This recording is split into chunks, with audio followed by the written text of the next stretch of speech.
Hello everybody, Daniel Kelly here, former NFL scout for FirstRoundMock.com, here to talk about Washington Huskies quarterback Michael Penix Jr., 6'3", 213 pounds. I have now evaluated Penix in 26 games over the last 3 seasons. Dare I say, more than any other analyst has in America. In 2022, I had a 6th-round grade off his game film in 2022 and an undraftable free agent grade off his 2021 film back at the University of Indiana. Talk about a riser. I now have Penix rated in the 1st round.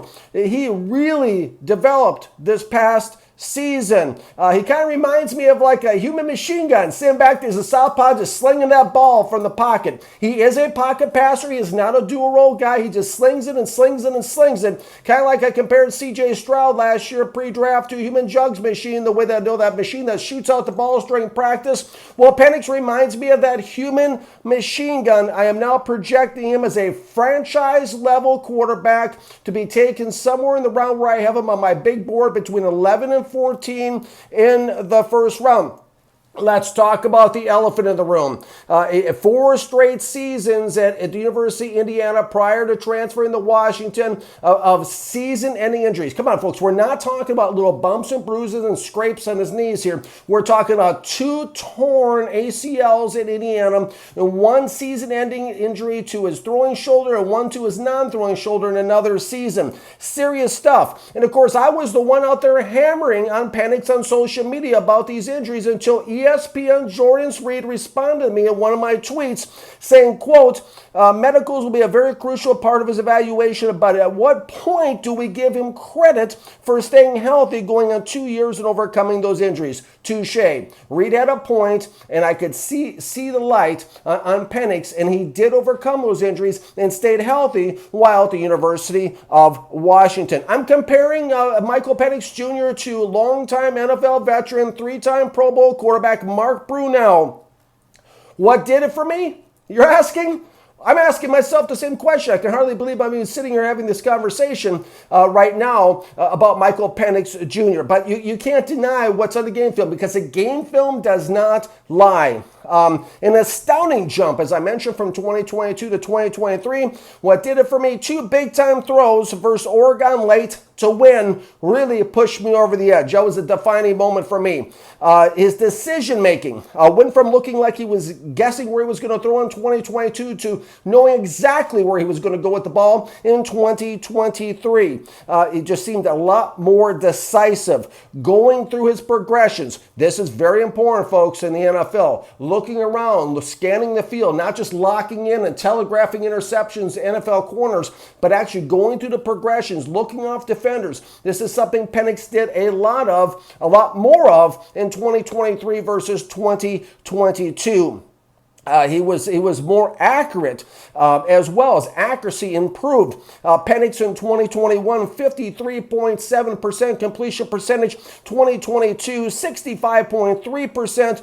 2023, 65.9%. He's gone up each season, which is important. The big thing, a big thing, is his ball security, another big trait NFL teams look for. It really improved in this area. In 9 games in 2022, I charted myself 32 PBUs, as they're called in football circles, which stands for pass breakups, which is an average of 3.56 pass breakups per game. Not good, okay? That's how he landed on the 6th round of my board last year had he come out. But that number dropped, okay, to 18 PBUs in 13 games in 2023. 1.38 average. Way to go, Michael Penix Jr. That is impressive. That is improvement. That got my attention. His deep ball went from something left to be desired, really wasn't impressed with his deep ball in 2022 game film, to being at least average in 2023 game film at the Washington Huskies. Improved to 41% in the plays that I charted. The way I also like the way I heard a reporter, Allison Williams, talk about Michael Penix during one of the games, saying, quote, he doesn't change. It doesn't matter what happened on the field. His process is the same. He's completely even-keeled, steady. As he watches the game being played out from the sidelines, there's no reaction. He is so poised, so consistent. That's another thing that stood out. Every piece of information that you can collect is part of the evaluation process. It's part of the puzzle. What else did it for me about Michael Penix? Penix has found a way to get it done, okay? He's found a way to bounce back from the serious injuries, and after even after this season, he got off to a hot start the first 5 games before he and the Washington Huskies kind of went to a slump. But Penix found a way to keep fighting. He found a way to keep winning. That is critically important. This is a highly desirable trait in a franchise quarterback, is a quarterback who finds a way to get it done, and more importantly, finds a way to win games. That defines what I know of Michael Penix Jr. I mean, he had 7 game-winning drives in the fourth quarter while at Washington. And also, I love how aggressive Michael Penix Jr. is from, throwing from the pocket downfield. This is not one of those nickel and dime guys like a J.J. McCarthy in Michigan, okay? This is not that type of a guy. Penix attacks secondaries. Penix goes for the throat. And I love that. 9.1 yards per completion, tied for 15th according to ESPN.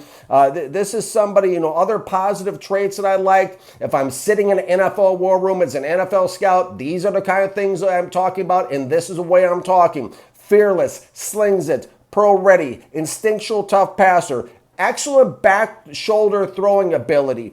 Short-term memory, forgets the mistakes quickly. It really had no real memory of any kind of mistakes. I love that, okay? It's important in an NFL quarterback to have a short-term memory. Big league wow throws. A lot of wow throws. A lot of throws that left me saying wow, okay? He works the whole field. He spreads the ball around. I like that. That's important in the NFL scheme as well. Good pocket mobility.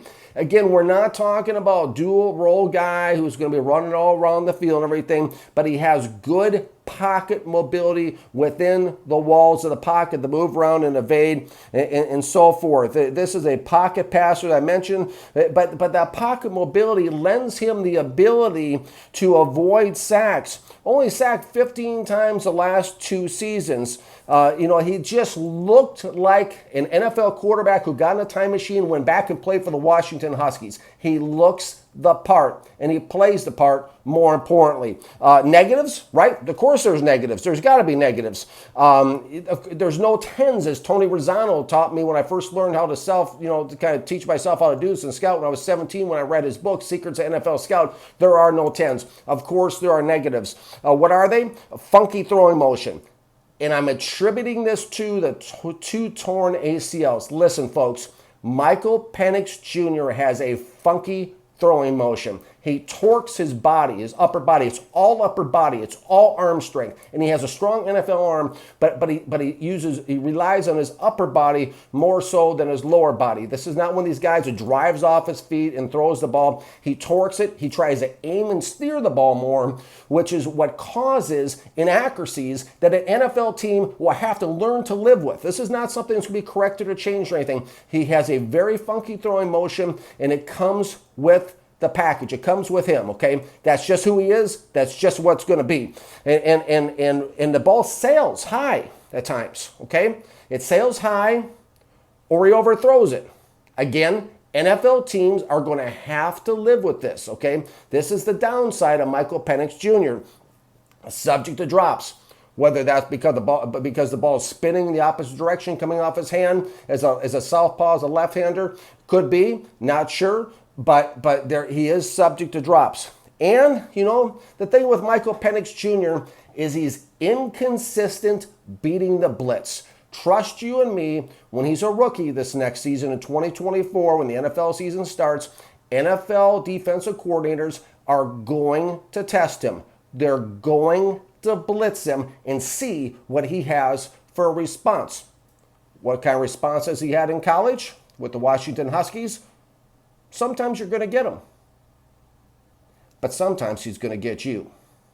That's the risk you run when you blitz Michael Penix Jr. I'm excited about him, okay? Here I am. I'm excited about Michael Penix Jr., one of, if not the most pro-ready plug-and-play quarterbacks in the 2024 NFL Draft. This is a guy you can drop in there, a guy who has maturity. I don't look at his age as a minus, as a negative. I look at it as a plus. This guy has a lot of experience. He's overcome a lot of adversity. And as they say, the cream always rises to the top. And Michael Penix Jr. has. Really excited about him. First round talent.